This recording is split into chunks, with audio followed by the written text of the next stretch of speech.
Yo, shut your mouth with a little bit of money. Shut up. Life is sweet, let me dip it in a honey. Every Jamaican need to have at least 3 accounts in terms of having 3 different types of bank accounts.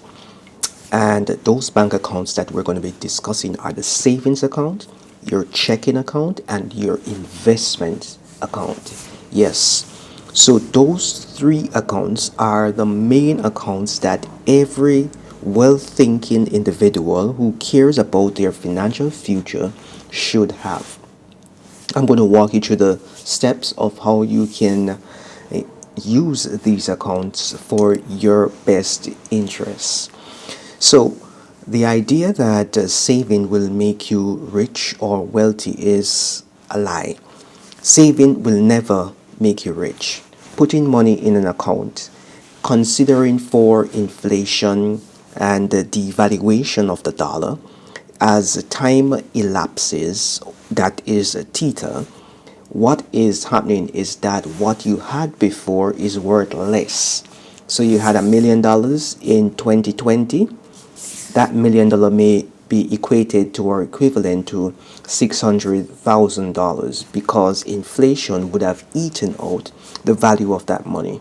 So if you decide that you want to work for 50 years and save to reach $1 billion, when you reach 50, that $1 billion that you would have had when you just started saving and the $1 billion that you would have at the end of that 50 years of saving will not be the same. So the idea that you have money in an account is going to make you rich is a fallacy, and that is where the investment account comes in handy. So your checking account is the first account that I want us to consider, because before you can have a balance in your finances, you need to have money coming in, and your investment account will be the vehicle that is used to multiply the money that comes in. So when you work for your employer as an employee, or if you do a hustle, whether you sell bag juice, whether you're a taxi operator, whether you are a peddler, whether you are an entrepreneur of whatever magnitude, whatever it is that you do, you need to have money coming in. In order for the money to come in, you need an account. So you need to have a bank account or some account to receive money.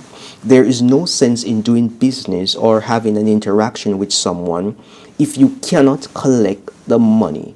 So you need an account, you need a vehicle to get the money in a safe place, right? Or a relatively safe place.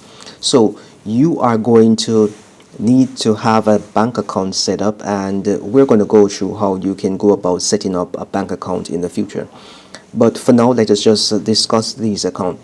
So the money coming in, that goes into your checking account. So it is for checking purposes. So the money that you make goes into your checking account. Good.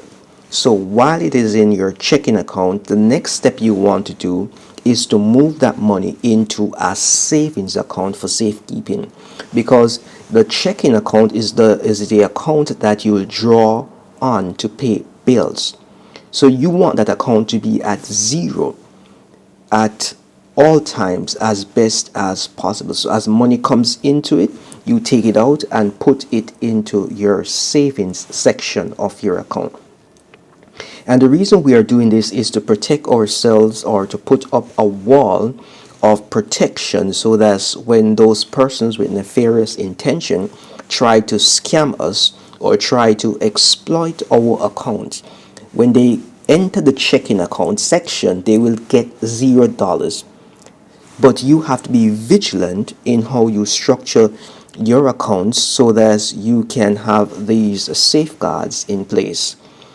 So the savings account is just a holding account, because remember, saving will not get you rich and saving will not get you wealthy. Savings is just to hold the money so that you, before it is deployed into the checking account. So if you have the light bill, you have the water bill for the whatever properties that you have to pay, you have the mortgage that you have to pay, then you move the money that is equivocal to the amount that is needed to pay or to service those debt instrument or those bill obligations. So you're going to move the money from the savings account into the checking account, and then you're going to pay from that. So for those person with credit cards and other loan facilities, then you pay from that account, and you only put enough money to clear those balances. You don't want a situation where you have less than, because that is going to put you into a situation of an overdraft. And when you have overdraft on your account, then it means that you're not able to meet your financial obligation, and then that there becomes a red flag for the financial institution. So your savings account is just a holding account for the money that you have, to prevent it from being misused or misappropriated by external entities who may want to breach your account. So we have that out of the way. Now, the investment account is the account that you're going to use to actually get your money working or moving in multiplying, because the word of God says be fruitful and multiply. It doesn't only mean to be fruitful in relation to having a lot of children. It meant being fruitful in having the common sense to multiply whatever resources that we have. And when we are multiplying the resources, we have to be strategic. So we are going to move that money from our savings section of our account into our investment account. And the investment account is where we'll have our investment portfolio. And this is where we have the money making opportunities. We can invest in stock, bonds, mutual funds, commodities, and all the likes, which would give us some interest on the funds that we currently have or house in our banking facility, because the interest rate on your savings account is negligible.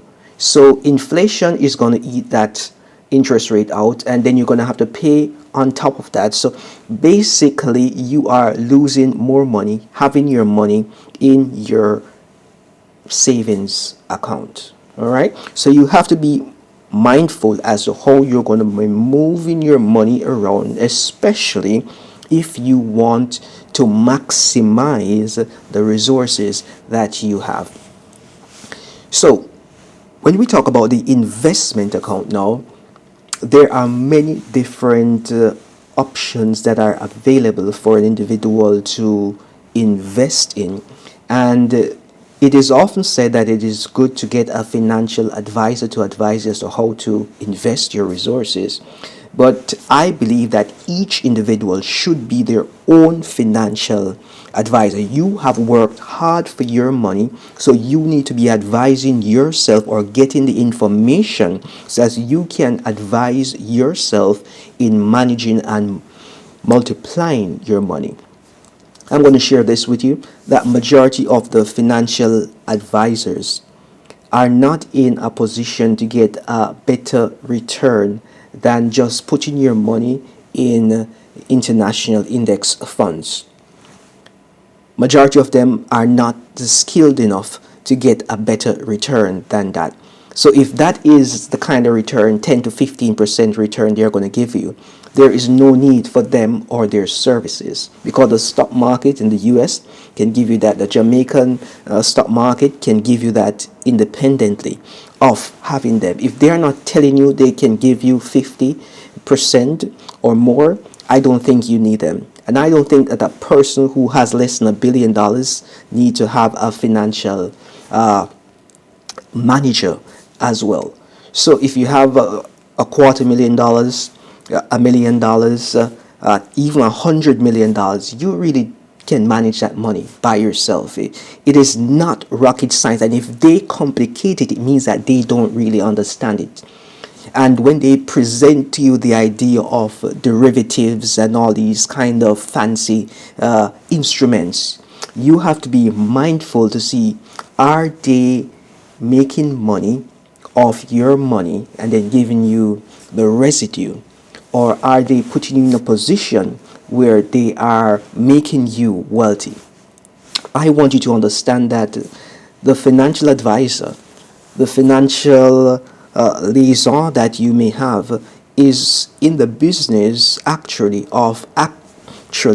trying to get you to give them your money so that they can make money for themselves and then give you the residue or the residual for the courtesy of allowing them to have your money. So you have to know what it is that your strengths are and your weaknesses are as to how you go about investing, especially when you're in the Jamaican arena. We have seen many travesties that have taken place with Oland, Finsac, and all these investment cash plus, and the banks were a part of the whole scheme of things.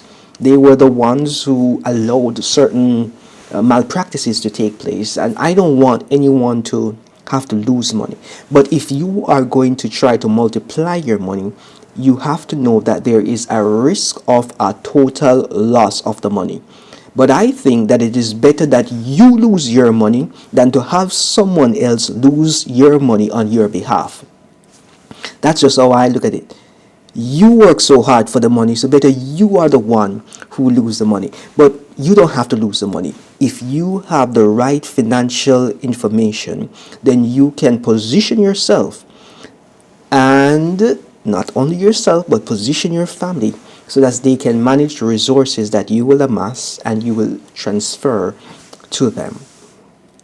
And while you're in the Jamaican diaspora, the Jamaican arena, or wherever you are in the world, the principles remain the same. Always remember, there are 3 accounts that you need, especially if you're in Jamaica. You need a savings account, you need a checking account, and you need an investment account. The savings account is the holding account. The checking account is a depository account, and the investment account is the account that multiplies. Thanks for spending some time with us on RoadTripja, the heartbeat of Jamaica's road. This is Dr. 8. As we always say, walk, ride, drive, and fly good. Until next time.